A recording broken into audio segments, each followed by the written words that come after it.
Middle ఈస్ట్లో యుద్ధం మెల్లగా ఒక పెద్ద అగ్నిగుండంలో మారుతుందండి. ఇరాన్ మీద యునైటెడ్ స్టేట్స్ మరియు ఇజ్రాయెల్ రెండు కూడా విరుచుకుపడుతున్నాయి. దానికి బదులుగా ఇరాన్ కూడా నిశ్శబ్దంగా ఏమి ఉండలేదు. గల్ఫ్ దేశాల మీద, ఇతర మిడిల్ ఈస్ట్ దేశాల మీద ప్రతీకార దాడులు అయితే చేస్తోంది. ఇక్కడ ఇవన్నీ కూడా ముస్లిం దేశాలు. అయితే ఇరాన్ వీళ్ళ మీద ఎందుకు దాడులు చేస్తుంది? దానికి కారణం మతమా అంటే మతం కాదండి, యుద్ధ వ్యూహం. ఎందుకంటే నేరుగా చూస్తే ఇరాన్కు యునైటెడ్ స్టేట్స్ మరియు ఇజ్రాయెల్ లాంటి సైనిక శక్తులతో యుద్ధం చేయడం అనేది చాలా కష్టం.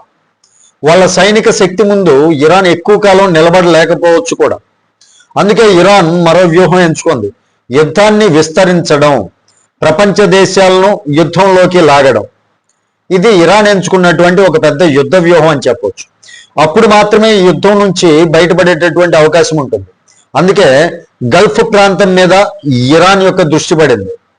గల్ఫ్లో ఉన్నటువంటి ముఖ్య దేశాలు ఏంటి? Saudi Arabia, United Arab Emirates and Qatar, బహరీన్, Kuwait, Oman. ఈ దేశాల్లో ఇప్పటికే మిసైల్ దాడులు చేసినట్లుగా వార్తలు కూడా వస్తున్నాయి. అంతేకాదండి, జోర్డాన్ మరియు ఇరాక్ మీద కూడా ప్రతీకార దాడులు జరిగినట్లుగా సమాచారం వస్తూ ఉంది. కానీ ఈ దాడులకు అసలు కారణం ఏంటి? అదే అమెరికా సైనిక స్థావరాలు ఈ గల్ఫ్ దేశాల్లో చాలా చోట్ల యునైటెడ్ స్టేట్స్కి సంబంధించి స్టేట్స్కి సైనిక బేసులు కావచ్చు, రాడార్ స్టేషన్లు కావచ్చు, లాజిస్టిక్స్ హబ్బులు కావచ్చు, ఇవన్నీ ఉన్నాయి. ఈ స్థావరాల నుంచే అమెరికా ఇరాన్ మీద దాడులు చేయగలదు కూడా.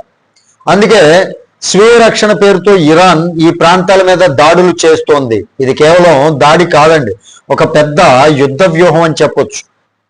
గల్ఫ్ దేశాలు కూడా యుద్ధంలో ఇరుక్కుంటే వాళ్ళు కూడా యుద్ధం ఆపాలని యునైటెడ్ స్టేట్స్ పై ఒత్తిడి తీసుకురావచ్చు. ఇక్కడతో కథ ముగిదండి. మరొక పెద్ద ఆయుధం ఇరాన్ చేతిలో ఉంది, అదే స్ట్రెయిట్ ఆఫ్ హార్మస్. ప్రపంచంలోనే అత్యంత కీలకమైనటువంటి ఆయిల్ మార్గం. ప్రపంచంలో సుమారు 20% ఆయిల్ మరియు ఎల్ఎన్జి సరఫరా ఈ మార్గం ద్వారానే వెళ్తుంది. ఈ మార్గాన్ని ఇరాన్ మూసేస్తే ప్రపంచ ఆర్థిక వ్యవస్థనే కుదిపేస్తుంది అనమాట. ఆయిల్ ధరలు ఒక్కసారిగా ఆకాశాన్ని తాకుతాయి. దాని ప్రభావం ఎవరికంటే ఎక్కువగా పడేది తెలుసా? మన దేశం అయినటువంటి ఇండియాకి. ఇండియా మీదే దాని ప్రభావం ఎక్కువ చూపిస్తుంది. ఎందుకంటే భారత్ దిగుమతి చేసేటటువంటి చమురులో చాలా భాగం ఈ ప్రాంతం నుంచే వస్తుంది. ప్రత్యేకంగా Saudi Arabia, Iraq, United Arab Emirates ఈ ప్రాంతం నుంచే ఇండియా పెద్ద మొత్తంలో ఆయిల్ కొనుగోలు చేస్తుంది అనమాట. ఒకవేళ యుద్ధం కొనసాగితే పెట్రోల్, డీజిల్, గ్యాస్ ఈ ధరలన్నీ కూడా చాలా ఎక్కువగా మరింతగా పెరిగేటటువంటి ప్రమాదం ఉంది. ఈ ప్రమాదం కూడా మన ఇండియా మీదే పడుతుంది. అంటే గ్యాస్ కావచ్చు, ఆయిల్ కావచ్చు, డీజిల్ కావచ్చు, ఇవన్నీ ఇండియాకి చాలా ఎక్కువ రేట్లు పడేటటువంటి అవకాశం ఉంది, రేట్లు పెరిగే అవకాశం ఉంది. అంటే ఈ యుద్ధం వల్ల నష్టం కేవలం ఇరాన్కే కాదండి, ప్రపంచం మొత్తానికి. ఇదే కారణంగా తాజాగా మాషోద్ ఫెజిస్కియన్ గల్ఫ్ దేశాలకు క్షమాపణ చెప్పినట్లుగా కూడా వార్తలు వస్తున్నాయి. గల్ఫ్ దేశాల మీద ఒక మిసైల్ దాడులు చేయమని, కానీ ఒక షరతు అయితే పెట్టాడండి. ఆ దేశాల్లో ఉన్నటువంటి అమెరికా స్థావరాల నుంచి మా మీద దాడులు చేస్తే మాత్రం మేము ఊరుకోం అనేటటువంటి కండిషన్ పెట్టి ఆ దేశాల మీద మిసైల్స్ ప్రయోగించమన్నట్లుగా చెప్తున్నారు. ఇప్పుడు ఈ యుద్ధం ఎక్కడితో ఆగిపోతుందా, లేక మిడిల్ ఈస్ట్ మొత్తాన్ని మంటల్లో ముంచేస్తుందా అంటే అది స్పష్టంగా మాత్రం చెప్పలేమండి.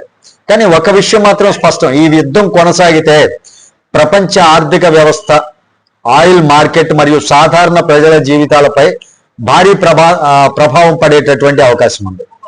మరి ఈ యుద్ధం మీద ఎలాంటి ఈ యుద్ధం దేశాలపైన, మిగిలినటువంటి దేశాలపైన అండ్ ఇండియా పైన ఎలాంటి ప్రభావం చూపుతుంది అనేది మీ అభిప్రాయాన్ని కామెంట్ రూపంలో తెలియజేయండి. వీడియో నచ్చితే లైక్ చేయండి, ఛానల్కి సబ్స్క్రైబ్ చేసుకున్నాను కొంచెం సపోర్ట్ చేయండి. Thank you. జై హింద్.